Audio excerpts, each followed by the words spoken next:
हम निराली शान से। लेकिन जाओ दुर्योधन, तुम अपनी पत्नी भानुमति को कह देना कि सुबह 4 बजे मैं जब ब्रह्म मुहूर्त में जप करूंगा तो पत्नी को भेज देना। मैं आशीर्वाद दूंगा सौभाग्यवती भव, फिर इसके बाद में कोई उसको जिंदगी में मार नहीं सकता। और दुर्योधन तो सुना कर चला गया। भगवान कन्हैया को बड़ी विह्वलता हुई, इनके आशीर्वाद से कहता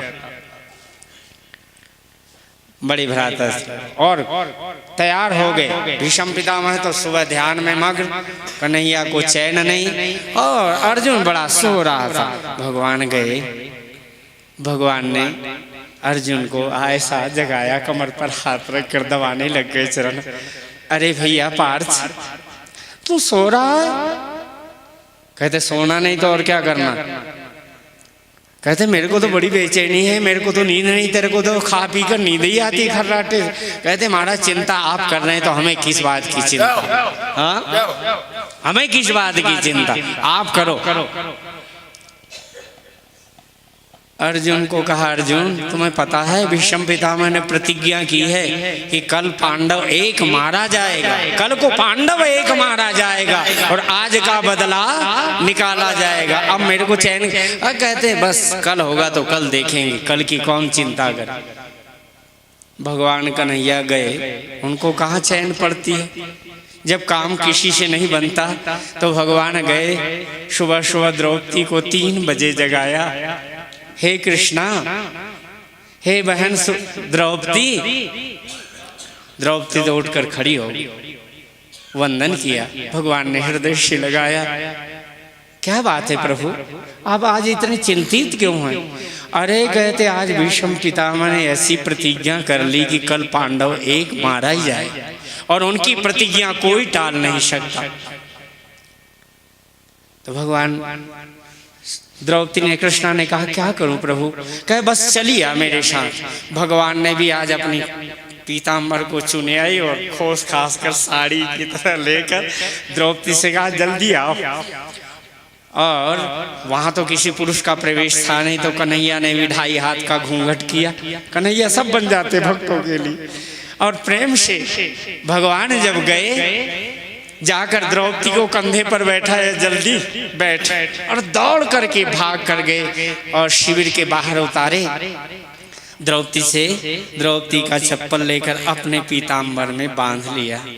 धन्य हो भक्त के चरण पादुकाओं से मेरा गोविंद कितना प्यार करता।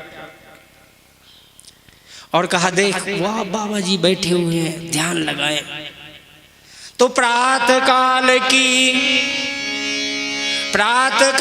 की बेला में भीष्म की लगी समाधि थी, भीष्म की लगी समाधि थी। मन हरि चरणों में लीन हुआ, वहाँ कोई नहीं उपाधि थी। मन हरि चरणों में लीन हुआ, वहाँ कोई नहीं उपाधि थी। द्रौपदी जब गई और भगवान ने सब सिखा दिया था, घूंघट 2.5 हाथ का, तेरा एक अंग भी दिखाई ना दे। बस द्रौपदी गई, 2.5 हाथ घूंघट, खनखनाई चूड़ियां जोर से प्रणाम कर रही। देखा एक सधवा नारी है, चरणों में शीश झुकाती है। उसके तन की रंगी साड़ी सधवापन को बतलाती है। आशीर्वाद मुख से निकला, सौभाग्यवती हो ए बेटी। तेरे तन की रंगी साड़ी का कभी रंग नहीं बदले बेटी। हाथों की लाली बनी रहे, सिंदूर से मांग न खाली हो। आशीर्वाद यह भी ले जा, तू वीर कुमारों वाली हो। आशीर्वाद जब दिया, द्रौपदी ने कहा बाबा मैं आपकी कृष्णा, आपकी पांचाली हूं। कल आप कहते हैं एक पांडव मारा जाएगा। तो कहें बाबा आपने आशीर्वाद सौभाग्यवती होने का दिया, तो आज कहे महाराज कल कुछ प्रतिज्ञा और करते हो, आज आशीर्वाद कुछ और देते हो, अपना आशीर्वाद वापस ले लो। द्रौपदी के आंख में आंसू आए, बाबा कल आज कुछ आज आप क्या कह रहे हैं? अरे जब सुना कि पांचाली है, तो भगवान जहां जप कर रहे थे, जब सुना पांचाली आई है,